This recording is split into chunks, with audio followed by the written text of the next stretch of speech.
Un sujet important ce matin, la guerre en Ukraine. Et oui, on y revient et on tente de décrypter ce matin ce qui se passe sur le terrain au 49e jour de guerre désormais. Aujourd'hui, c'est vers Mariupol que tous les regards se tournent et les deux camps se préparent à un affrontement dans cette ville portuaire située à l'est du pays. On va en parler donc ce matin, tenter d'expliquer pourquoi aussi cette prise de Mariupol constitue un enjeu, un verrou stratégique pour Moscou.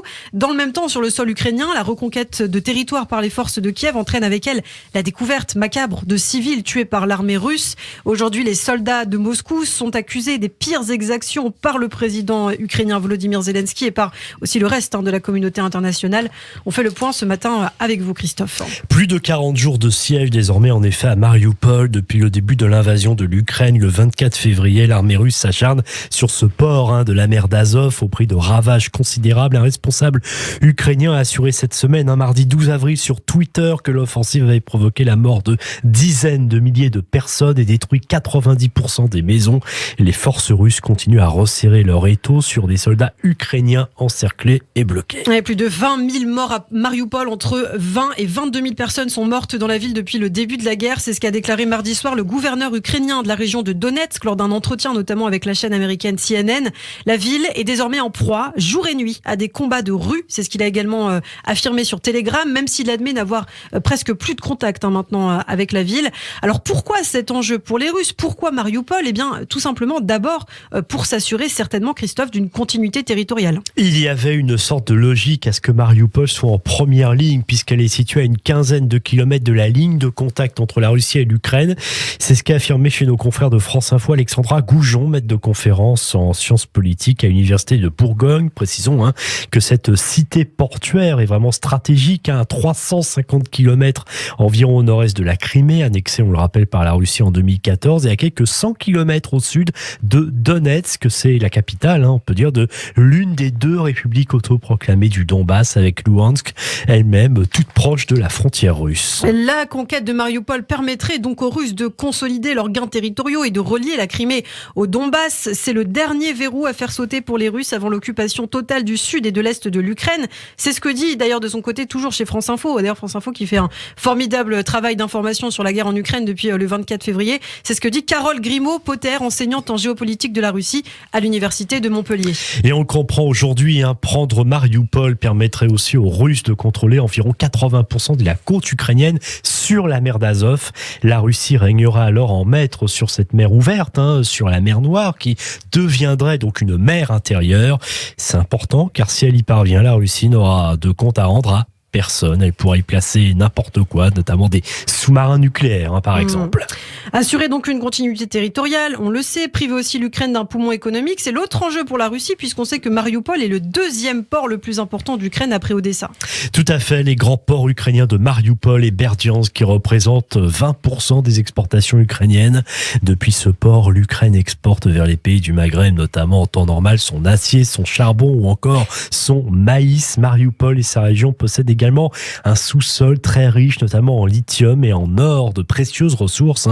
Un port plus que nécessaire pour l'Ukraine parce qu'il permet également la livraison du blé, que l'on y trouve de grandes usines métallurgiques. Oui, d'autant plus que l'une des plus importantes usines du pays, Azovstal, avait été détruite le 20 mars dernier, occasionnant d'énormes pertes économiques pour le pays.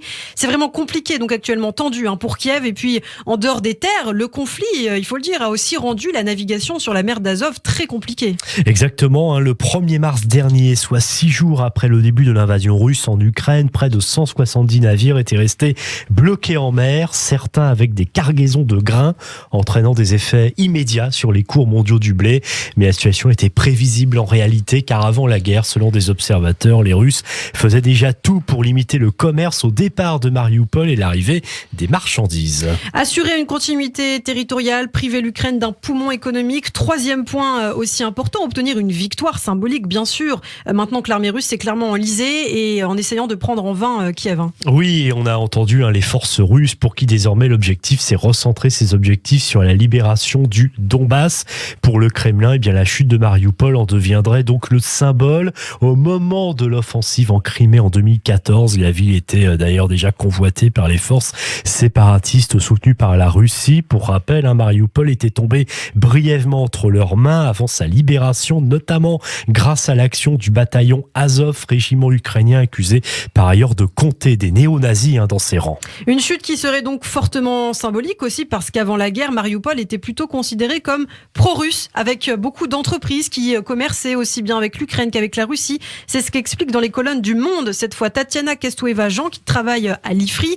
Probablement, dit-elle, veulent-ils faire de Mariupol un exemple, un éventail de ce dont ils sont capables. Exactement. Aujourd'hui, le bilan est pourtant dramatique. La ville est quasiment détruite alors qu'avant la guerre, elle était dynamique, en pleine phase de modernisation.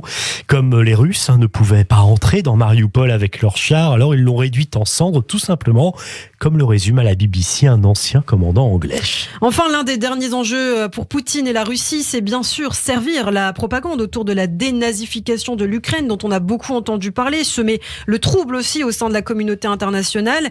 Et on le sait, dans l'argumentaire de Moscou, le bataillon Azov, dont on vient de parler, est l'incarnation de cette supposée mainmise nazie sur l'Ukraine. Et tout à fait, sachant que le bataillon Azov est considéré comme le défenseur de la ville, même si les élites politiques de la ville ne sont pas du tout d'extrême droite. Bref, par conséquent, écraser le régiment à Mariupol rentrerait alors pleinement dans l'entreprise de dénazification de l'Ukraine et lui permettrait de justifier cette invasion. Et pour l'instant, Mariupol n'est pas tombé, en tout cas, même si le pire reste à craindre. Vladimir Poutine commet un génocide, selon le président américain Joe Biden. Il est de plus en plus clair que Poutine essaye simplement d'effacer l'idée même de pouvoir être un Ukrainien. C'est ce qu'a fait valoir, en effet, cette semaine, le président américain. Jusque-là, il faut le dire, c'est historique, puisque l'administration américaine n'avait pas prononcé ce mot employé par le président ukrainien Volodymyr Zelensky.